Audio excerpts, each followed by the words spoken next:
Hey guys! Welcome back again to my channel. So, yung second to the last video ko is i-share ko sa inyo kung paano tayo makagawa ng ref magnet. So, in today's vlog, i-share ko naman sa inyo kung paano tayo makakagawa ng personalized tumbler. Ayan. So, isa din to sa pwedeng pang giveaway ngayong mag-Christmas. And, dalawa yung klase na ituturo ko sa inyo. Yung una yung photo paper na pinapasok dun sa loob ng tumbler, and then yung isa naman is pwede siyang dikitan ng sticker sa loob. So, ipapakita ko yun mamaya. Ayan. So, simple lang naman. Kailangan natin ng mga materials.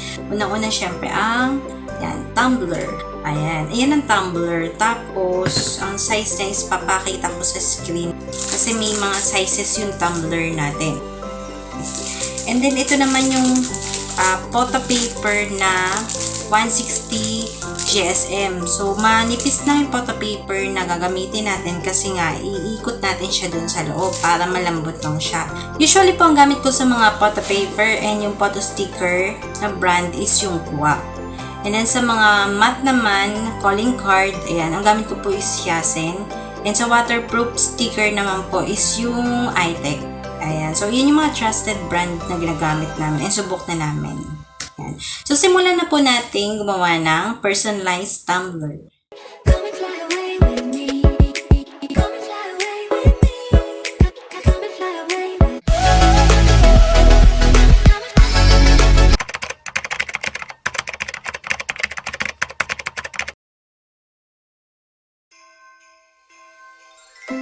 Ayan. So, dito sa Photoshop, andito na yung template natin ng tumbler.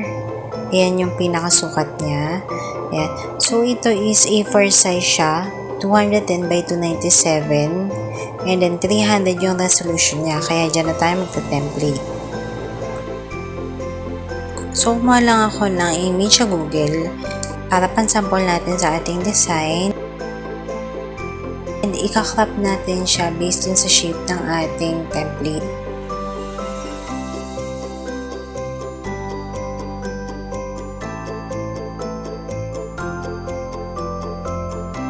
Ayan. So, makikita nyo hindi gano'n nasakop yung buong image. So, kung gusto nyo masakop siya, is pwede nyo naman siyang i-distort. Susundan nyo lang yung shape ng ating template. And then, ika-crop natin.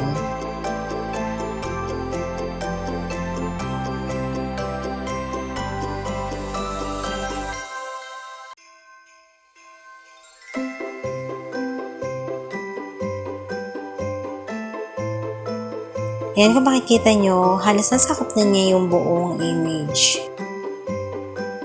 And then, lagyan natin ng Merry Christmas na PNG file. Ayan. So, kinuha ko lang din yun sa Google.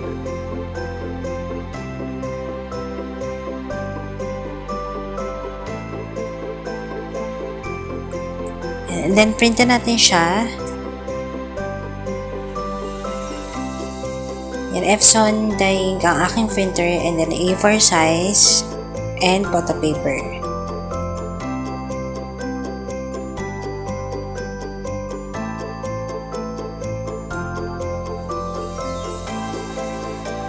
Ayan. So, ngayon, ito na yung ating gamit na photo paper na Yasen. So, lalagyan natin sa printer. Ayan, and then nagpiprint na siya.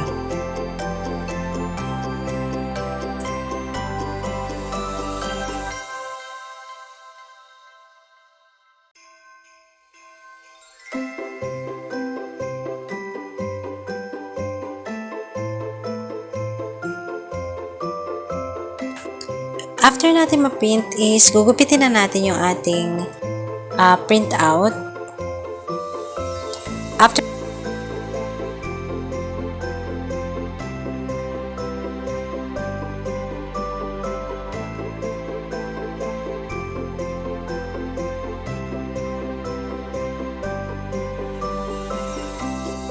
and then ilalagay na natin siya sa tumbler.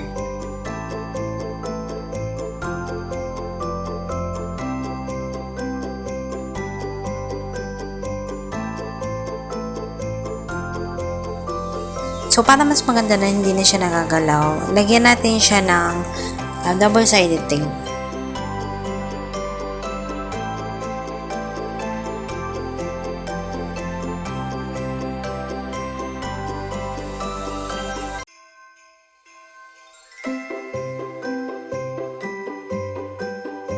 And then, lagyan na natin siya sa pinaka base niya.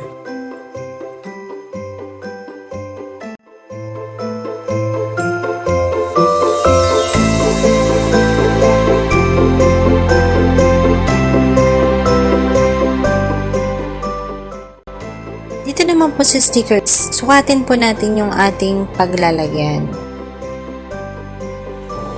So, meron po akong tutorial ng sticker or decal. So, i-insert ko na lang din dito sa video na to. And, itong procedure na to is same lang din po sa pag-customize din ng frosted tumbler. So, naglagay na lang ako ng name natin and ng image. So, back to back. And then, ikakat na po natin. So, ito po sa cutter platter is katulad nung sinabi ko sa inyo sa tutorial na depende po yung inyong PRS sa blade ng inyong cutter.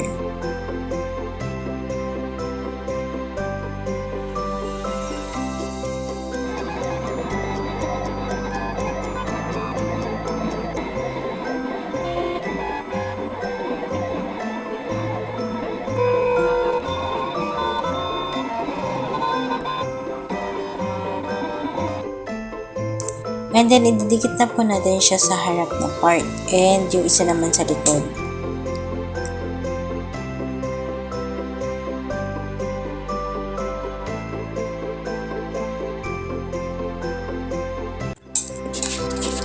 Ayan. So, ito na po yung ating finished product.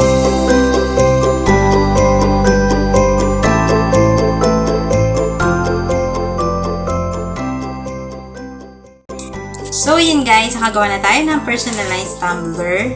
And sana nakatulong tong video na to sa inyo kahit papano.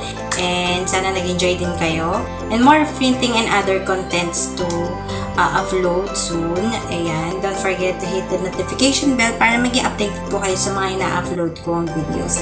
Ayan, so thank you for watching guys. Don't forget to like and to subscribe to my channel until my next upload.